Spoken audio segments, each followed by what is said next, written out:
Muy buenas, no sé si os acordáis que hace unas semanas pusimos aquí en el canal, que está aquí abajo, una charla sobre cine con Jess Ruthven, esta señorita aquí con gafas, ¿vale? Y como a la gente le gustó, pues vamos a repetirla, pero con un par de cambios. En vez de hablar simplemente de cine, que también habrá otro vídeo sobre eso, vamos a hacer una serie de recomendaciones de algo que nos mola mucho de a mí, que es la serie B. ¿Vale? Vamos a dar 5 recomendaciones de películas de serie B. Espera. 4 recomendaciones de películas de serie B. Perdón. Y un plus que no es exactamente recomendación, sino mención especial, ¿has dicho? Sí. Vale, así que vamos a empezar por una que además justo hemos visto no ayer de cuando veáis el vídeo, sino ayer de cuando hemos grabado nosotros, ¿vale? Que es esta joya. A ver, lo acercamos. King Kong contra Godzilla.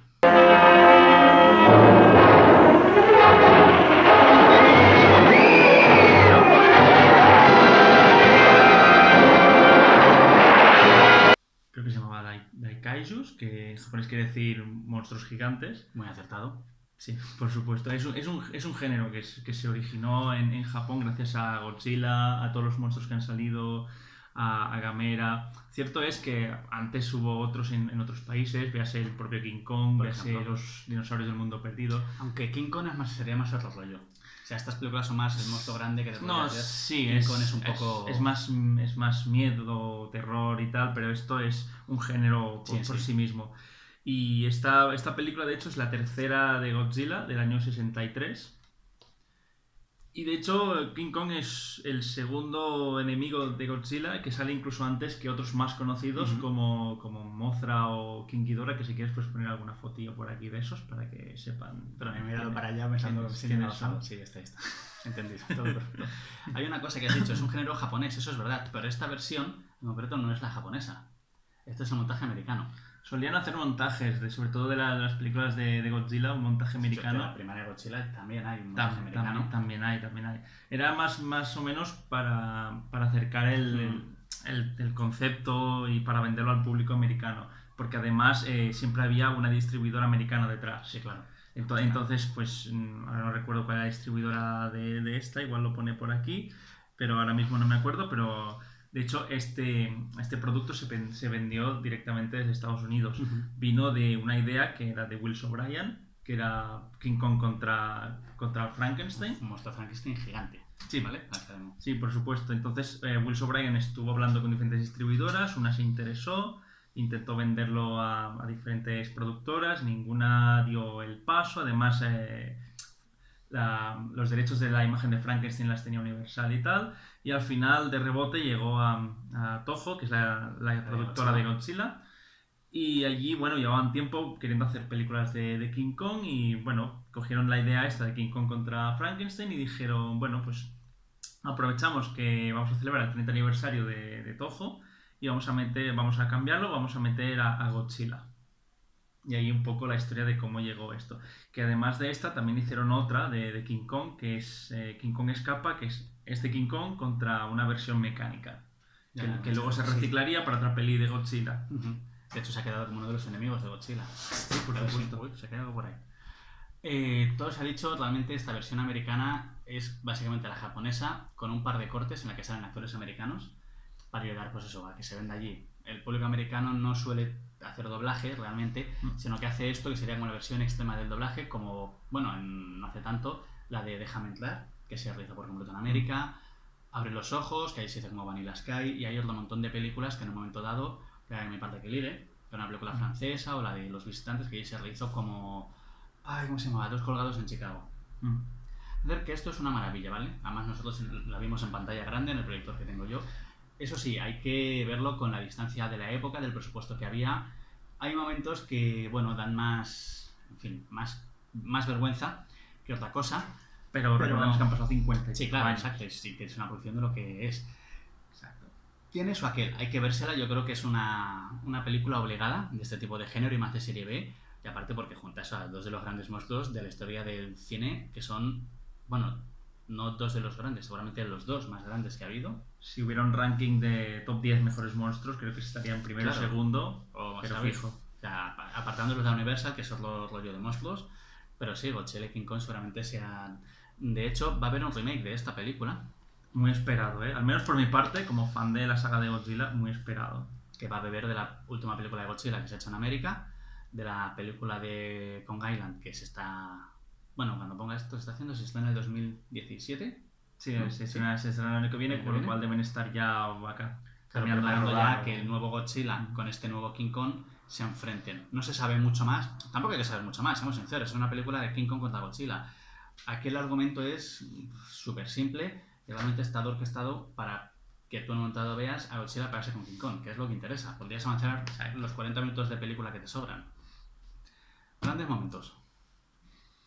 Grandes momentos. Bueno, para empezar, la primera aparición de cada uno de los monstruos. Intentaré dar los menos spoilers posibles, pero la primera aparición de cada uno tiene su magia y es magistral a su manera y a su...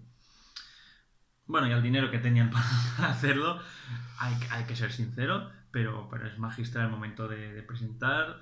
Luego, estas películas suelen seguir un patrón, que es que siempre se presenta un monstruo, luego el otro, tienen un primer conflicto, se separan y luego vuelven y es la batalla final. Es como los videojuegos estos de lucha que tienen primer asalto, segundo asalto. Pues las películas japonesas de monstruos son, vamos, que te podría decir que el 90% de ellas tienen esta plantilla de dos enfrentamientos.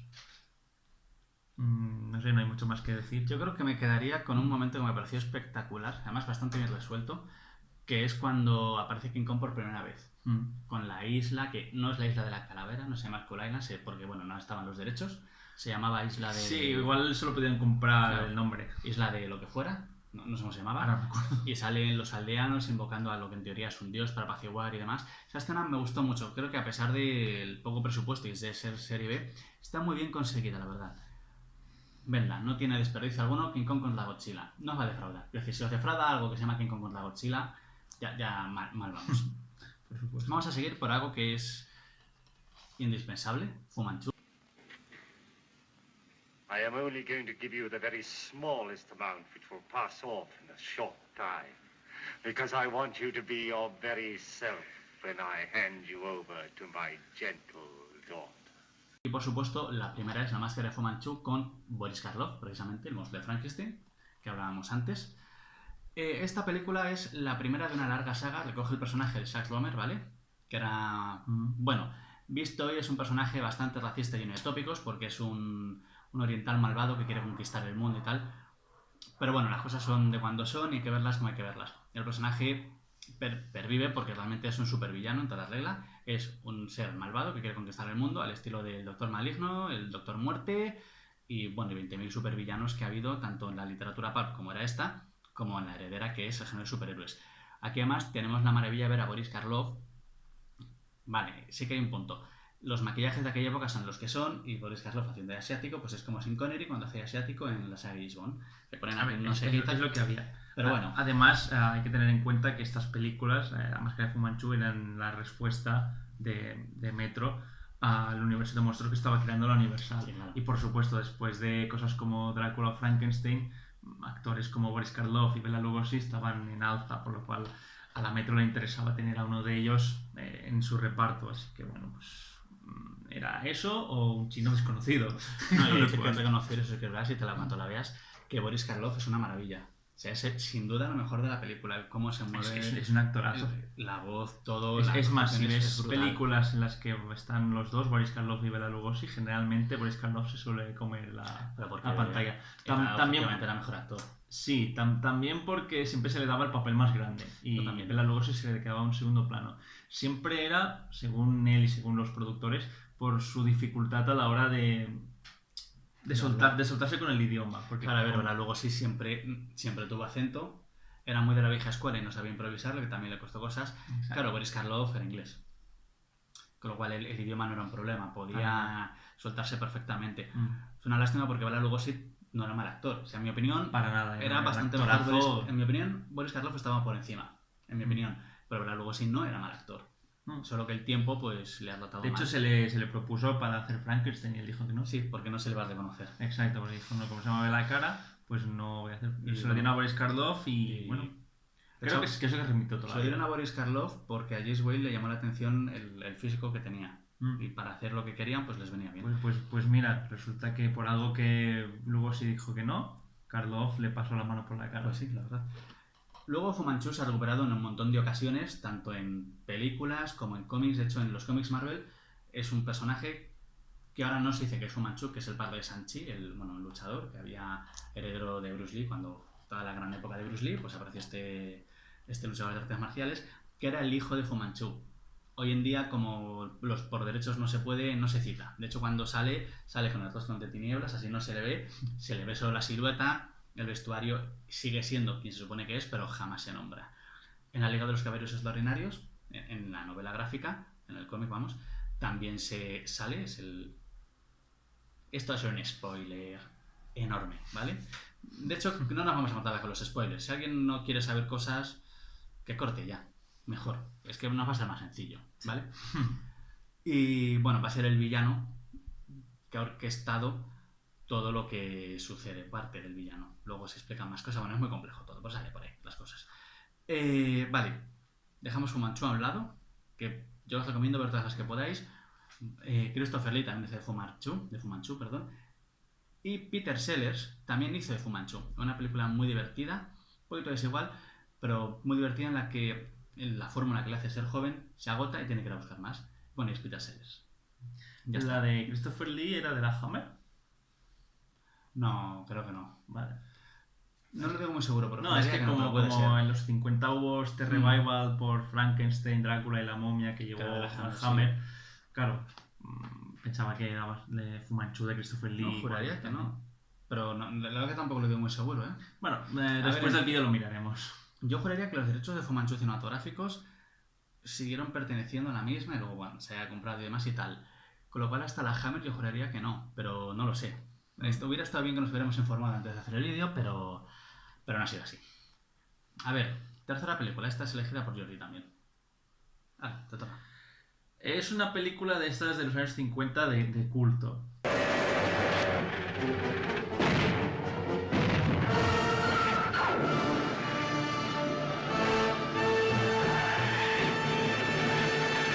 Los grandes de los monstruos, como era...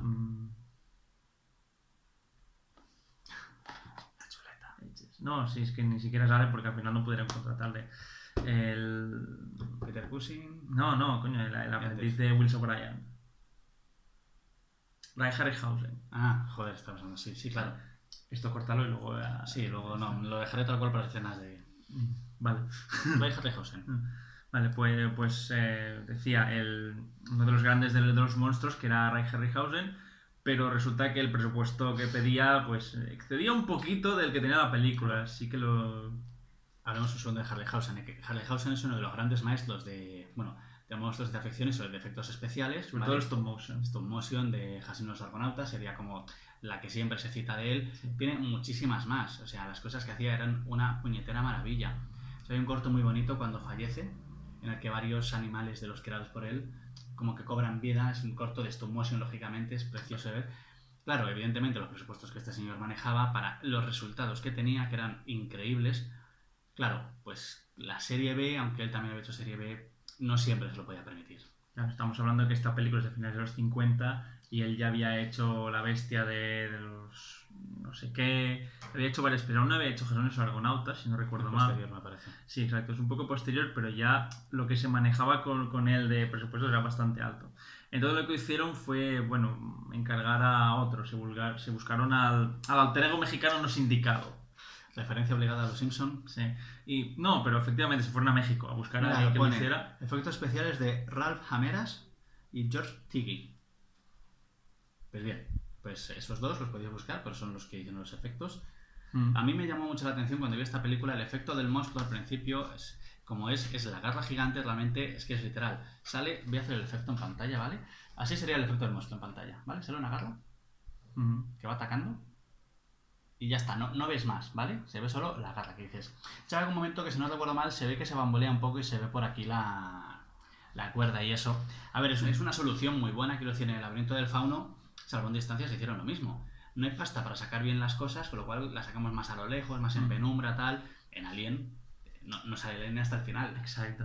La idea de aquí era eso, mantener el suspense del monstruo hasta más o menos mitad de la película. Entonces se revela cómo es el del monstruo y te partes de risa.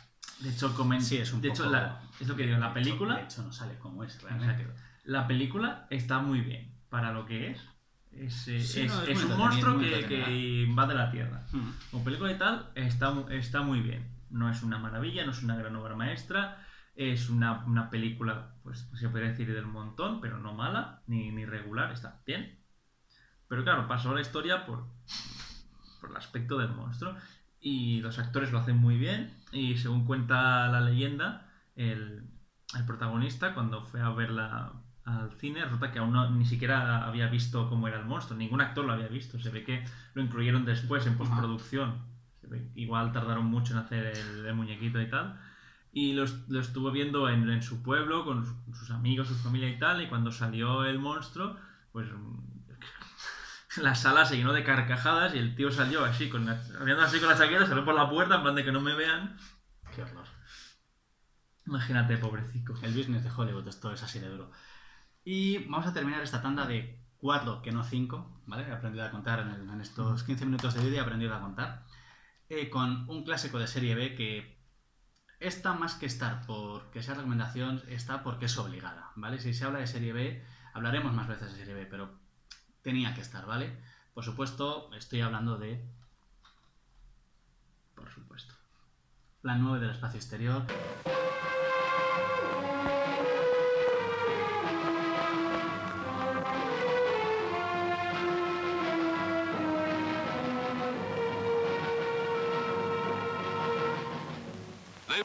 Películas...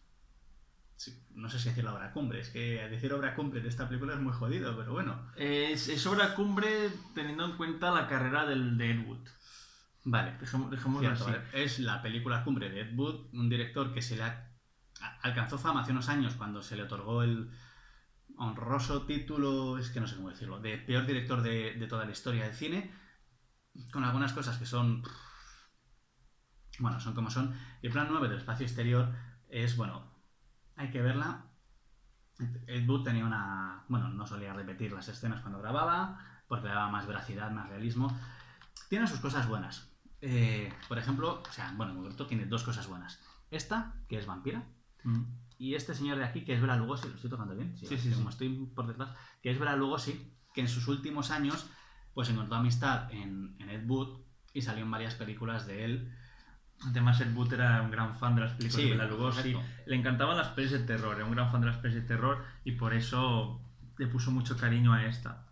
No hay que olvidar que pese a que sea el peor director de la historia, que hiciera las cosas a su manera, con unos presupuestos muy paupérrimos. Sí, podemos decir paupérrimos por no decir que a veces tenía que pagárselo a su bolsillo. Sí, es que era... Le ponía muchísimo cariño a sus películas y esta era la visión que él tenía de cómo quería la película. Dejando de lado eso, el realismo que hubiera y tal, la falta económica. A ver, siendo real, si esta peli se hubiera hecho hoy con un buen presupuesto, el argumento que tiene, que es muy así cuando la veis a lo tal, podría haber funcionado y de estar bien hecho hasta sería entretenido. Ahora te la ves porque, bueno, está mal decirlo, puede ser el trabajo de alguien, pero realmente te ríes y es un ejemplo de cómo no se tiene que hacer una película. Cualquier película es un ejemplo, es cómo hacer todo lo que no hay que hacer en una película, ¿vale? Salvo la parte de la pasión, eso sí, de ahí tal. Y bueno, ya que hablamos de Plan 9 fuera... Por cierto, se hizo un remake hace tiempo. Sí, hace poquito se hizo un remake, creo que además hace 2 o 3 años. Se llamaba Plan 9 del espacio, me parece solamente. No sé si llegaste a verlo. No, yo vi no he podido ver alguna imagen y tal, no he visto todavía, pero bueno, por mucho pero que hagas... sé que algún famoso crítico de internet estuvo interesado en el proyecto, sobre todo porque también alguno era fan de Ed Wood y tal. Estuvo interesado en el proyecto y no sé si colaboró económicamente o moralmente. Ahora no me acuerdo porque te digo, fue hace Más el proyecto estaba planteado para estrenarse en cines, en pantallas, pero luego, por lo que fuese, se quedó... Bueno, pasa muchas veces. Lo que querían era bueno, celebrar el aniversario de la película. ¿En qué año se estrenó? En el 50 y... Sí, tengo yo una memoria, 59. En el 59. Entonces... Vale, entonces no fue hace 2 o 3 años, creo que fue hace más. Entonces, que querían celebrar el 60 aniversario. Bueno, 50 en este caso. El 50 aniversario de la película en 2009. No sabemos sumar, está demostrado. Yo no sé hacer contar números, yo no saber nada. Es que estaba ¿Qué pensando vamos a aún hacer? en 2-3 años y estaba contando ya en los 2010, entonces claro, se me ha ido un poco. Y ya que estamos hablando de Plan 9 del espacio exterior, lo último, que no es exactamente una recomendación, pero ha sido una idea de Jordi. viene ligado a Así esto. que Jordi, preséntalo tú, que ha sido idea tuya y me parece muy buena idea. Básicamente es una recomendación para entender un poquito más lo que hay detrás de esto y del director que, como no, que tiene que ser la película homónima del director, dirigida por Tim Burton. ¡Átala! ¡Te lo ordeno! Esta es la película que me hará pasar a la historia. ¿En serio? La peor película que he visto. Bueno, la próxima será mejor. Hay que decir que esta película, esta biopic, aunque en algunos puntos es bastante fiel a la vida de Ed Wood, como todas las biopics, igual En otros se columpia mucho. claro, como todas las biopics. Hay cosas que, bueno, son muy sui generis y que están hechas para apoyar a la historia que se está contando y a lo que se está contando. Sí, Claro. en algunas entrevistas la familia de Ed Wood ha dicho que hay muchísimas cosas que están inventadas, que no son verdad. Sin embargo, la idea de mostrar la pasión, la ilusión que tenía Ed Wood por el cine Sí. está aquí, es que no cabe Y ninguna como duda. era con la serie B, la relación más o menos que tuvo con Lugosi, porque sí que aquí hay un punto en esta película en el que no queda claro si realmente es que Ed Wood tiene amistad o se está aprovechando de él. Mismas dudas que había en la vida real. De hecho, hay una anécdota en el funeral, yo la he leído en varias biografías, con lo cual asumo que debe ser cierta. Pero bueno, claro, muchas veces tampoco sabes que en el funeral estaban, bueno, pues varios conocidos de Lugosi, entre ellos Boris Karloff, ya mayor y con sus 2 metros de estatura. Sí, creo que sé cuál dices. Y por lo visto casi le cruza la cara a Ed Wood, porque en el funeral de su amigo, que además por lo visto Boris Karloff siempre le había tenido mucha consideración y estaba afectado en el funeral. Aunque sí que creo que no se tenían demasiada relación en los últimos años, pero igualmente estaba afectado. Ed Wood le propuso protagonizar una película, no me acuerdo el título, y por lo visto casi le cruza la cara en el funeral. No era el momento de profundizar. Claro, básicamente. Sí, ahí puedes Yo la he ver. leído varias veces, supongo que sí que será cierta, pero... Es posible y puede que no, pero igualmente si fuera cierto demostraría que la pasión casi ciega que tenía Ed Wood de no saber cuándo es el momento, cuándo no, de poner, o sea, de cuándo se para el trabajo, de ahora no es el momento. En cierto modo se le puede disculpar por lo que te digo, por la pasión que tenía por el cine. Ten en cuenta que Plan 9 igual debía costar 10.000, 15.000 dólares, que entonces era basura. Con 10, 15.000 dólares podías pagar a los actores y poquito más, y comprar un par de sacos de arena para hacer cualquier Claro, es que cosa. la película pero- es muy... En fin. Sí, la verdad es que la de Tim Burton refleja todos estos problemas bastante bien, y algunas cosas, como decíamos, son ciertas, otras son Muy ficcionadas. improvisadas, aquello de bueno, esto me lo saqué yo de la manga y tal, pero las interpretaciones de todos y cada uno de los actores, empezando por Johnny Depp. Sí, Johnny Depp, con Bill Murray, Sarah Jessica Parker, que a mí personalmente no me ha gustado nunca. Y aparte yo creo que lo mejor de esta película, la mejor interpretación sin duda... A ver, espera. Perdón, es que no veo. Es la de Martin Landau. Se come la Como película Bela Lugosi totalmente. por completo. O sea, se hace una interpretación y realmente lo estás viendo y sí que dices, hey, sí que puede ser Bela Lugosi este señor. Sí Y que- se lleva la pantalla. Sí que está más cascado de lo que estaba en Vale, la sí, realidad, eso es porque cierto. y he visto... También tenía, hay una escena- tenía más años. Sí, a ver, hay una escena de la película cuando está en rehabilitación y tal, esto no es spoiler porque pasó en la vida real, así que... Bueno, sé, está- gente no será spoiler, cosas Ya. de Titanic Ya. y de La chica danesa. Bueno, este no es vuestro canal. Cuando le están entrevistando cuando pasa por rehabilitación y tal, pues yo vi el vídeo de cuando le entrevistaron de verdad, no el de la película. Sí, claro. Y al actor se le ve más cascadete que el auténtico Bela Lugosi. Aunque, obviamente, recordamos, esto es parte biografía, parte ficción, con lo cual Tim Burton se puede permitir la licencia de hacerle un poquito más También supongo desgastado. Que aquí también... Para causar un poco más de empatía con el espectador, quizás. También yo creo que aquí igual pesa más el punto de Martin Landau me dice que sí para hacer este papel, aunque tenga más años y un aspecto mayor de lo que tenía Lugosi.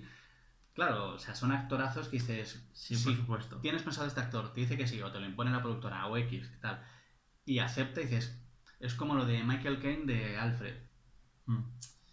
Sí, o sea, bueno, Michael Caine de lo que sea, ¿vale? Sí, claro, dices que Claro, sí. son ciertos actores que es que dices, claro, tienen tal peso en pantalla, son tan buenos, que dices, ¿cómo no va a salir y hacerlo él? Aunque sí que hay veces que puede haber diferencias, como por ejemplo en El aviador, Leonardo DiCaprio haciendo de Howard Hughes. Sí, físicamente la cara se da un pequeño aire, pero hay una diferencia de estatura brutal. Pero claro, dices, necesitas un actor muy bueno para dar un registro. Claro, aquí yo creo que contar con este hombre para hacer ver a Lugosi es Una de hecho, maravilla. sí, es lo mejor de la película, sin duda. Ese es el personaje, ya te he dicho, que se come toda la película, sin duda alguna. Y es eso, crea una empatía. Hace como de doble capa. Crea empatía hacia él y también hacia el propio Ed. Sí. Así te sumerges más en esta idea de lo que decía, de la pasión de Ed por las películas. No solo las que hace él, sino también las que ha En visto. general, sí. Porque además en su despacho barra casa tiene los pósters de sus películas junto a los de Pues el las Drácula de de Bela Lugosi. Y tiene un póster enorme al principio de la película, tiene un póster De enorme hecho, creo de que la Drácula. mejor parte de la película, y esta sí que es, hasta lo que se sabe, completamente ficción, y va a ser otro spoiler, aviso, es cuando se encuentra con Orson Welles. Además hecho, lo interpreta... se me ha ido el nombre. ¿Cómo se llama? No me acuerdo ahora. Por Dios. Bueno, Donofrio, Vincent Donofrio, ¿vale? Haciendo de Orson Welles, espero que no me esté colando, hacer unas risas. Pero bueno, creo que la cara de Vincent Donofrio. Kingpin de la serie de Daredevil. Y hasta lo que se sabe, nunca jamás Ed Wood y Orson Welles se encontraron juntos y charlaron y tal. Pero bueno, independientemente, esa escena, si acierta o no lo de ver al, en teoría, mejor director de la historia del cine con el peor director de la historia del cine y ver que hay un cierto entendimiento, una cierta pasión conjunta, de una perspectiva muy muy interesante a quién era este hombre y sobre todo a la película de Ed Wood de Tim Burton. Además, esa escena yo lo veo como una triple capa. Por un lado tienes lo que tú has dicho, Mm. ese entendimiento entre el mejor y el peor. Por otro lado, tiene una parte de comedia, porque justo cuando se encuentran, y esto es otro spoiler, Ed Wood va disfrazado de mujer. Sí, no me acuerdo. Sí, viene justo de estar rodando su película vestido de mujer y tal, se ha ido al bar y se lo encuentra. Y ya va a hablar con su héroe, con su gran héroe, vestido de mujer. ¿Vale? Le da ese toque cómico. Y por otro lado, volviendo a lo que decías de que eso no pasó, también es una capa de hostia, esto... de Tim Burton diciendo, hostia, esto le hubiera gustado a Ed Wood que sucediera, y a mí también me hubiera gustado que pasara con Vincent Price. Pues sí. Entonces, esa triple visión de una escena que creo que dura 1,5 minutos, 2 minutos. Sí, es muy breve, pero muy interesante. Es muy breve, pero si lo analizas de esta manera te das cuenta de que esa simple parte tiene mucha más profundidad de lo que parece. Ya te he dicho 3 capas y si te pones igual le puedes buscar 4 o 5 más. Vale, terminamos repasando los títulos que os hemos dicho, los gloriosos y maravillosos títulos que tenéis que ver, ¿vale? Título número 1, o sea, no hay un orden relativo realmente, ¿vale? Se han puesto en orden de cómo las hemos apilado, no tiene más. King Kong contra Godzilla, ¿cómo definirías en una frase esta película? Maravillosa. Eso es una palabra, no una Sí, frase. lo sé, pero vale. Pero sirve, es una frase, una palabra, punto. La máscara de Fu Manchu, imprescindible, sobre todo por todo el toque que tiene Pulp y... Hay que verla sabiendo que es del 32, por cierto, es del 1932, ¿vale? Si la ves hoy todavía aguanta. Muy breve, dura poquísimo, pero muy muy interesante. La Guerra Gigante. Yo no sabría ni cómo definir esta película. Yo diría que es un gran ejemplo del cine de monstruos de los años 50 con un toque de así no se hacen las cosas. Me ha gustado. Bueno, y Plan 9, esta sí que es una película de serie imprescindible. Imprescindible. En Totalmente. teoría es la peor película de la historia. Yo he visto cosas peores, me parece a mí. Pero bueno, no sé, Catwoman creo que va a estar por ahí. Lo importante Pero con esta película es verla con la mente muy abierta. También, lo importante es participar. Y bueno, eso, si se completáis el visionado de esta con esta, pues ya lo entenderéis mucho mejor. Claro, pues nada, que os guste, volveremos hablando de otras películas de serie B, veremos cuáles, porque como nos gustan mucho a los dos, hay grandes películas de serie B, ¿vale? Incluso películas que hoy son un hito, como Terminator o Alien, eran serie B, recordémoslo, ¿vale? Cierto. Que hoy no lo son, pero por lo que ha sucedido. Así que nada, pues nos vemos aquí otro día más y disfrutad y ver todas estas películas cuando podáis. Hasta la próxima.